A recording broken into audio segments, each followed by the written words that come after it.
গ্রামের ছোটখাটো সমস্যা গুরুত্ব নিয়েও এবার সমাধানে নেমেছে পূর্ব মেদিনীপুর জেলার পাঁশকুড়া থানার হাওর গ্রাম পঞ্চায়েত। মঙ্গলবার ওই গ্রাম পঞ্চায়েত এলাকার দশাং আটাং গ্রামের কিছু সমস্যা নিয়ে ষান্মাসিক গ্রাম সংসদ সভার কর্মসূচি ছিল। বৈঠকে হাজির ছিলেন হাওর অঞ্চলের প্রধান ছন্দা জানা মণ্ডল ও দশাং আটাং গ্রামের পঞ্চায়েত প্রধান গায়ত্রী উত্থাসিনী মিশ্র সহ অন্যান্য জনপ্রতিনিধি আধিকারিকদের মাঝে নিজেদের গ্রামের নানান সমস্যা তুলে ধরলেন গ্রামবাসীরা। পঞ্চায়েতের তরফ থেকে সমস্ত সমস্যা শোনা হলো, লেখা হলো এবং গ্রামবাসীরা আশ্বাস পেলেন দ্রুত সমাধানের। দশাং পুরানো সমিতির কাছে যে রাস্তাটা নষ্ট হয়ে গেছে, আমাদের প্রতি বছরই হয়, তো সবাই এত ঘোরাফেরা করার কোনো দরকার নেই। বছরে আমাদের দুটো কাজ হয়, টাইড আনটাইড মিলেমিশেই হয়।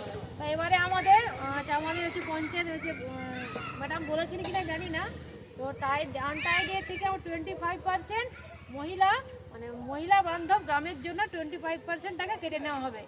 এই মহিলাদের উপর অত্যাচার হচ্ছে, মহিলাদের সুরক্ষার জন্য ওনাদেরকে কোনো ট্রেনিং দেওয়ার জন্য ওই পারপাসে 25% টাকা কেটে নেওয়া হবে। তা বাদে 25% কেটে নেওয়ার পরে যেটা থাকবে সেই টাকায় রাস্তা হবে। মোটামুটি বোঝা গেল কি রাস্তার টাকাটা অনেকটাই কমে গেছে। ঠিক আছে, সেই হিসাবে আপনারা স্কিম দিন, টাইডেরও স্কিম দিন।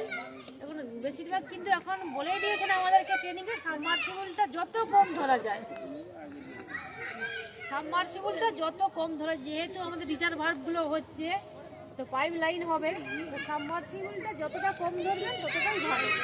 ড্রেন ধরতে পারেন, জল নিকাশির জন্য ড্রেন ধরতে পারেন। এবং এই মহিলা বান্ধব কাজের জন্য 25% টাকাটা রাখা হবে, তারাও কিন্তু স্কিম ধরবেন। হয়তো মহিলাদের জন্য কোথাও টয়লেট বা মহিলাদের সুরক্ষার জন্য মহিলাদেরকে হয়তো কোনো ক্যাম্প করা হবে, যেখানে ক্যারেটা শেখানো হবে, হয়তো বা মহিলাদেরকে কোনো কিছু রক্ত পরীক্ষার জন্য কোনো ক্যাম্প। এই পারপাসে সরকার থেকে কিছুটা টাকা আলাদা করে রাখতে বলা হয়েছে। সেই হিসেবে কোনো ক্যাম্প আপনারা দিতেই পারেন, সেখানে বা কোনো মহিলাদের জন্য কোনো ক্যাম্প হোক। ঠিক আছে, এভাবে আমরা স্কিম দিতে পারি। ঠিক আছে, সবাই একসঙ্গে চিৎকার করবো না, একজন করে এসে বলুন। ঠিক আছে,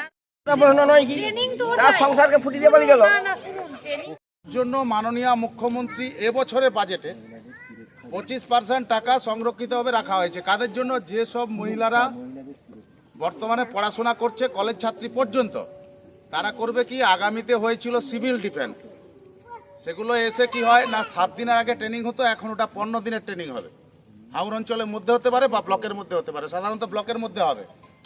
ওইটাতে 15 দিনের ট্রেনিং থাকে, সেই ট্রেনিংয়ের পিরিয়ডে যা টাকা খরচ হবে সেটা গভর্নমেন্ট বেয়ার করবে। কি আর জানাবো, কোনো কিছু তো আসেনি, আর জানিয়ে আর লাভটা কি হবে? ওরকম অনেকবার জানানো হচ্ছে, কোনো কি লাভ হয়নি। এবারে কি হয় এখন দেখি। এই তো সংসদ হচ্ছে। আপনার নাম? বলরাম পাঞ্জাব, বাড়ি? দশাং। পয়সা করি কোনো কিছু দরকার নেই সরকার থেকে, বদভাটি তোলার এই ব্যবস্থাটা তোলা। মেয়েরাই ঝান্ডা বাঁধাতো, চলো সকালে মিলে। আর আজকে যে কথাটাকে উত্থাপন করলো, উত্থাপনের সাধুবাদ জানাই, কিন্তু সেই ডিসিশনটা নেবে কিন্তু দশাং গ্রামবাসী, কিন্তু এই সংসদে নেওয়া সম্ভব নয়। কেন? এটা প্রশাসনিক লেভেল। যদি প্রশাসনের নোটিশ করেন, গ্রামবাসী হিসাবে দরখাস্ত করে যদি দেন, তাহলে পঞ্চায়েতের সম্ভব হয়, ওই প্রশাসন লেভেলে চেষ্টা করবে।